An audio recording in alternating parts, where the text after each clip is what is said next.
Thank you.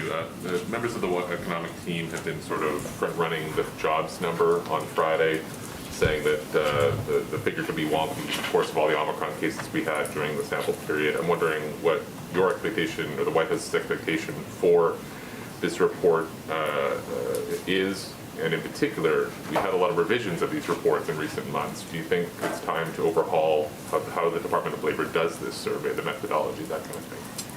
I have no prediction or call for any changes to how the process is run, but what I can tell you is we're looking in preparation for the Friday jobs numbers. We'll get the monthly jobs report, of course, for January on Friday. The way the jobs numbers are calculated is every month is calculated every month. Is a little complicated, but there are some simple things here to understand that most people don't realize.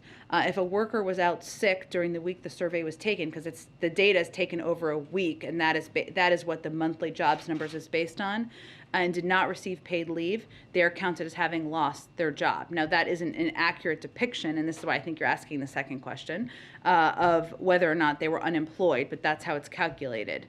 Because Omicron was so highly transmissible, nearly 9 million people called out sick in early January when the jobs data was being collected, so during that same period of time. And the week the survey was taken, the week of January 12th, was at the height of the Omicron spike. So we just wanted to kind of prepare people to understand how the data is taken, what they're looking at, and what it is an assessment of. And as a result, the month's jobs report may show job losses, in large part because workers were out sick from Omicron at the point when it was peaking during the period when the week where the data was taken. Can I follow up on Zeke's question Sure. with regard to the President's distancing in events? Is it fair for us to interpret that this is a precaution being taken given the caseloads we're seeing, in particular in DC, but other places? Is he taking more steps to not sit within 6 feet, for instance, of people than he had been previously? It's not a new precaution. We have had a process, and it may look different when people are sitting down, right? Because we don't do as many events with people seated versus standing. But when somebody has their mask off, we make a special effort because they're speaking to ensure that spacing is adequate. Applies to the President and the Vice President. For instance, other people spoke today, but we're shoulder to shoulder. So we're just wondering if there's a particular rule for the VP and President. I know that's a precaution we try to take around them. I can certainly see if there's more specifics of additional speakers. Finally, can you give us any update on the Build Back Better negotiations? Is that a fair word for them? Is that ongoing? Can you say whether the President has spoken recently with Senator Manchin or Senator Sinema?